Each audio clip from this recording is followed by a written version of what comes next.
안녕하십니까. 네트워크 애널 김길중입니다. 자, 오늘도 두 개 회사 한번 살펴보기로 하겠습니다. 오늘은 좀 과거 회사죠. 좀 오래된 회사, 두 회사를 한꺼번에 한번 알아보겠습니다.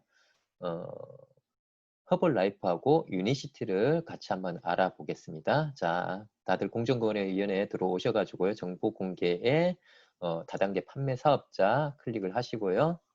자, 이렇게 해서 여기에 허벌라이프 검색을 해볼까요? 라이프 허벌이라고 검색하면은 나오지 않을까요? 자, 한국 허벌라이프 주식회사 이렇게 나오죠. 클릭을 하게 되면은 1996년도에 등록이 됐고요. 자, 최근 3년간 변경 내역 역시 허벌라이프 외국 회사 중에서도 나름대로 굉장히 깔끔한 회사이죠. 마크 휴즈가 창업자셨죠. 굉장히 마크 휴즈의 정신을 제가 많이 들어봤는데 굉장히 좋았고요. 일단 재무제표상 매출액은 1,900억대이네요. 그리고 상위 5개 제품을 보니까 건강 기능 식품들이고요. 저도 여기에 이제 나이트 웍스를 통해 가지고 제가 불면증이나 이런 부분 자체를 많이 개선을 시켰던 그런 사례들이 있어요. 그리고 그런 원리들을 어느 정도 깨달아 가지고 불면증이란지 신경이 제가 예민하거든요. 그래서 거기에 관련된 제품들, 특히 뭐 비타민 B군이 좀 많이 들어있는 제품들이라든지 칼슘 관련 제품이라든지 그런 부분으로 지금 불면증은 거의 없어졌어요. 예. 자, 그리고 수당은 34.58% 괜찮고요. 그리고 반품이 9억대네요. 9억대. 이렇게 나쁘지 보이고요. 총 판매 원수, 좀 등록 회원이죠. 67,000명대, 지급받고 있는 분들은 한 27,000명대 정도 되고요. 당기 순이익 내고 있는 회사고요. 자, 역시 깔끔하죠. 과거 3년간 공정거래위원회로부터 시정 조치 받은 내역이 하나도 없어요. 굉장히 깔끔하게 회사가 사업을 진행하고 있고, 뭐 한국에 있는 뭐 지사장이라고 해야 되나요? 한국의 대표이사라든지 그런 부분, 뭐 법적이라든지 이런 부분 굉장히 깔끔하게 사업을 진행을 하고 있는 부분이고요. 자, 후원 수당 쪽으로 봐가지고 평균 1인당 평균은 약 270만 원, 270만 원 정도 가져가고 있네요. 수당 받는 사람들 평균요. 그리고 1%를 봤을 때 100명 중에 나는 1등 들 자신 있다. 이런 사람들 평균이 1억 2천만 원 정도고요. 이 부분은 다른 회사 비교해가지고 좀 상당히 좀 높은 편이죠. 나름대로는요. 보통 뭐 6천, 7천 뭐 그 정도 때 그리고 많이 있을 때 뭐 8천 정도도 있었나요?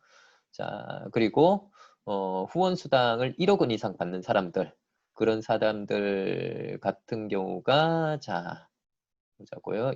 총 지급액은 201억 원이죠. 그리고 그 사람들의 평균은 약 2억 4천 정도 되고요. 2억 4천 정도 되네요. 자, 그리고 그 다음에 유니시티를 볼까요? 유니시티를 보시려면 다른 회사 보실 때 여기 2019년도 부분에 클릭을 하시고요. 그리고 나서 다시 한번 이름을 넣으셔야 되겠죠. 회사 이름 유니시티 입력을 하시고 검색을 하시게 되면 2019년도 분이 나오겠죠. 자, 시간이 조금 걸리네요. 빨리 왜 안 나오죠?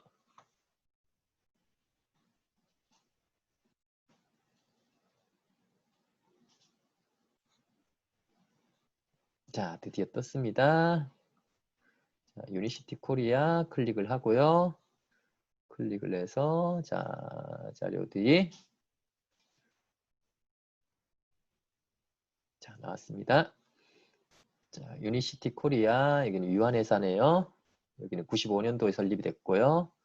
자, 여기도 전매제표상 매출액이 2,300억대 그리고 유니시티도 건강기능식품이 전체류로 주력으로 가고 있는 회사고요. 수당 지급률 괜찮고요. 34.57 그리고 반품 환불이 33억 정도 괜찮죠. 이 정도면은 괜찮은 수치고요. 그리고 전체 회원 수가 15만 명 가량 되네요. 그리고 당기 순이익 여전히 내고 있는 회사고요. 보통 유한 회사들이 당기 순이익 자체가 좀 작더라고요. 회사에서 굳이 뭐라고 이제 많은 수익이 필요치 않은 것 같아요. 단기 수익적으로. 자, 그리고 1% 미만의 판매원들 전체적으로 1인당 3,600만 원 정도 가져가네요. 굉장히 낮은 수치죠. 잠깐만요. 수당을 받는 사람들만 했을 때 상위 1%, 역시 이제 6천만 원 가까이 되네요. 6천만 원 정도 되고요. 그리고 1억 원 이상 받는 사람들, 1억 원 이상 받는 사람들 같은 경우는 87명 정도 되고요. 전체적으로 평균이 1억 8천 정도 받네요. 1억 원 이상 받는 사람들 같은 경우는. 자, 이렇게 보시고 숫자적으로 한번 보겠습니다. 숫자적으로 좀 보시면은 자, 일단 과거의 회사들 아메이, 뉴스킨, 허벌라이프, 유니시티 여기서 애터미는 좀 빠졌죠? 그때 90년대 때 회사가 아니라 가지고 뭐 상위 빅5 중에 애터미만 좀 빠져 있는 상황이고요. 자, 보시면은 설립 연도들 이렇게 쭉 돼 있고요. 그 다음에 매출액이 나와 있고, 자, 단순 평균 연평균 매출액은 그냥 뭐죠? 지금 현재에서 몇 년 동안 됐나? 그러니까 몇 년 된 회사들인가? 그렇게 단순하게 N으로 나눠봤어요. 횟수로 나눴을 때 연 이제 한 450억대, 160억대, 80억, 그다음 90억 이런 부분을 봤을 때 매출액 어떻게 보면은 성장률이죠. 매출 성장률 이런 부분들 역시 다양한 승필품 기반을 한 아메이가 같은 연도에 거의 설립이 됐지만은 가장 빠른 매출액 성장률을 기록했을 거고요. 그리고 뉴스킨 같은 경우는 일단 뷰티의 나름대로는 독보적인 그런 위치에 있는 회사죠. 중국에서도 굉장히 좋은 시장 어떤 그 반응을 일으키고 있고요. 자, 그래서 뷰티 같은 경우는 어느 정도 이제 유해 성분이 조금 있더라도 어쨌든 독보적인 그런 뭐 아이템을 가지고 뉴스킨이 굉장히 큰 뭐라고 해야죠? 시장 호응을 얻고 있는 상태고요. 아직까지 매출액 자체가 4천억대를 유지를 하고 있는 걸 봐가지고는 뭐 인셀덤이라든지 루비셀이라든지 르네셀이라든지 기타 등등 이런 류들의 강한 도전이 있긴 있지만은 그래도 꿋꿋하게 4천억대는 유지를 하고 있네요. 그리고 유니시티 같은 경우에 건강기능식품으로 나름대로 잘 알려져 있죠. 제품력이나 이런 부분 같은 경우 특히 혈관 질환 관련돼 가지고는 굉장히 강자라고 제가 알고 있는데 일단은 이제 그 시장 규모나 이런 부분 건강기능식품 쪽으로는 가장 크긴 크죠. 어떻게 보면은 뷰티가 약 15조 원 정도 되고 그다음 다이어트가 한 7조 원 정도 제가 알고 있는 관점으로 그렇게 되는데 건강기능식품 시장 같은 경우는 훨씬 더 큰 것으로 알고 있고요. 다만 이제 시장 규모는 크긴 크지만 이제 그 경쟁이 좀 심하죠. 그리고 좀 배우고 이렇게 이 사업을 진행하는데 여러 가지 알아야 될 전문성을 요구하는 그런 부분도 있고 좀 어려운 분야죠. 건강이랑 이런 부분이 단순하게 어떤 부분보다는 그런 부분이 있고요. 그 다음에 어떤 나름대로의 다 회사들이 뭐 메나테크라든지 아니면 포라이프라든지 킬링 제품들이 있죠. 킬링 제품들이 뭐 지쿡 같은 경우도 건기식으로 또 킬링 제품이 또 나름대로 있고요. 그래서 그런 뭐 독보적인 제품군들이 나름대로는 다들 있어서 뭐 또 애터미의 해모임 또 빼놓을 수는 없고요. 또 물론 뭐 각자 관점에서 뭐 해모임이 뭐 관련돼 가지고 평이나 이런 부분도 있을 수는 있겠지만 어찌 됐든 뭐 단일 제품으로 2천억을 넘잖아요. 2천억대가 그런 제품은 없거든요. 지금 현재. 자, 그런 부분을 봤을 때 어찌 됐든 각사의 킬링 제품들이 많이 있어서 뭐 경쟁도 나름대로 치열하죠. 건강기능식품 시장 규모가 굉장히 크긴 큰데 자, 그리고 허블라이프는 이제 다이어트적으로 조금 독보적인 그런 부분을 두각을 나타내고 있는 회사고요. 그러다 보면은 어느 한쪽에 어떤 뭐 특수 분야에 어떤 그런 부분만 가져갔을 때 어떤 뭐 시장성이라든지 그런 부분을 조금은 나름대로 확인을 할 수가 있었고요. 다만 이 다이어트라는 이 부분 같은 경우도 이제 경쟁이 계속 치열해지죠. 뭐 시너지에 뭐 디톡스라든지 각 회사들마다 다 나름대로 다이어트, 뭐 해독, 디톡스 이런 부분이 프로그램이 다 있잖아요. 그래서 그런 부분이 가면 갈수록 경쟁이 더 치열해질 것이다. 자, 환불이나 이런 부분을 봤을 때는 일단 허벌라이프 같은 경우 0.49밖에 안 되네요. 굉장히 낮은 부분이죠.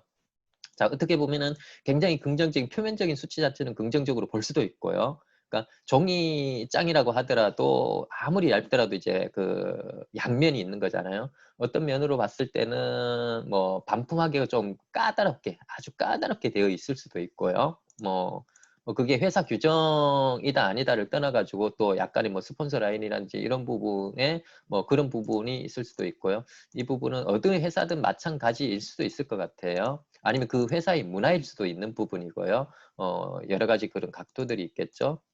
어찌됐든 그런 부분은 제 개인적인 생각이에요. 그렇다는 부분은 아니고, 그 다음에 사업자 수를 봤을 때 보면은 아메이가 100만 명이 넘고요. 뷰티 쪽에 뉴스킨 30만 명, 그 다음에 허벌라이프, 다이어트 쪽인데 6만 7천여 명, 유니시티 14만 명 정도 이렇게 되고요.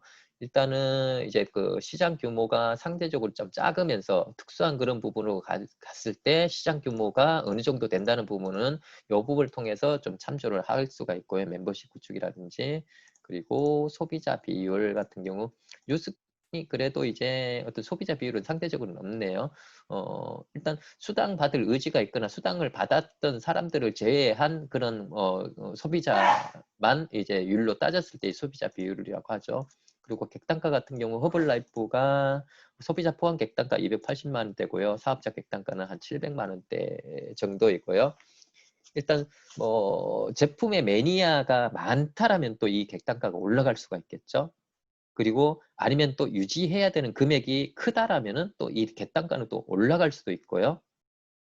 아니면 이제 제품 가격이 또 높다라면은 또 이 객단가는 또 올라갈 수도 있어요. 그래서 여러 가지 요인들이 이 객단가를 산정하는 데 포함이 돼 있어요. 그래서 어느 한쪽만 딱 가지고 봐가지고 이거는 객단가가 높아가지고 무조건 나쁘다라고 할 수도 없어요. 그래서 제품의 매니아들이 굉장히 많다라면은 많은 사람들이 이 제품을 선호를 해서 먹을 거고 그러다 보면 제품 가격이라도 이 객단가는 충분히 높아질 수도 있거든요. 그리고 유지해야 되는 금액 자체가 만약에 크다라면은 제품 가격 자체하고는 또 상관이 없을 수도 있고요. 그죠? 그래서 다양한 각도로 일단 볼 수가 있는 사실이다라고 말씀드리고 싶고 수당률 있고 평균적으로 역시 객단가가 높다라면은 그 후원 수당 평균적으로 받아가는 게 당연히 높을 수밖에 없는 부분이죠. 그죠? 이렇게 비교를 할 수가 있고요.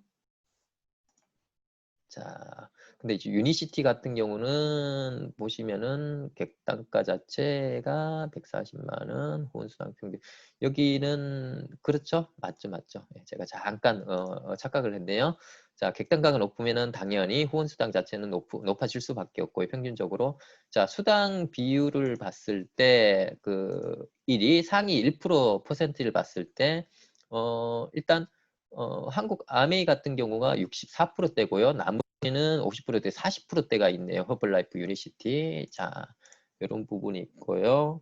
그 다음에 자, 이런 부분 1억 이상의 퍼센티지 자체도 보자고요. 자, 제가 0.13% 정도, 0.13에서 14 정도가 그 표준이라고 제가 말씀을 드렸는데 이 부분이 좀 벗어나 있는 그런 부분 같은 경우는 한 번 더 점검을 좀 해봐서 사업이나 이런 부분 지금 뭐 선택을 하신다면 한 번 더 좋다 나쁘다를 떠나서 더 꼼꼼하게 보실 필요성이 있다라고 좀 말씀을 드렸는데 일단은 그 허벌라이프 측면에서 봤을 때요. 그러니까 1% 이상 되는 비율 자체가 44%대잖아요. 상위. 그리고 1억 이상의 비율은 오히려 또 딴 데보다 또 높죠.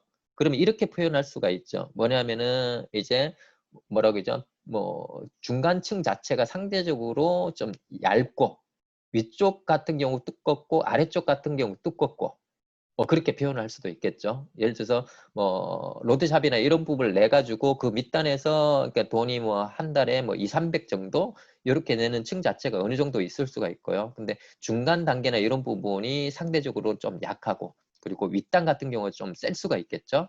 그리고 유니시티 같은 경우는 자 상위 1% 48%대 50%가 좀 안 되는 그런 부분 여기도 중간이 얇다 이렇게 생각할 수가 있고요. 근데 1억 이상이 평균치면서 1억 이상의 또 평균을 보니까 1억 8천 정도 다른 회사들보다 좀 낮아요. 그러면 이 부분 같은 경우는 과연 뭘까요?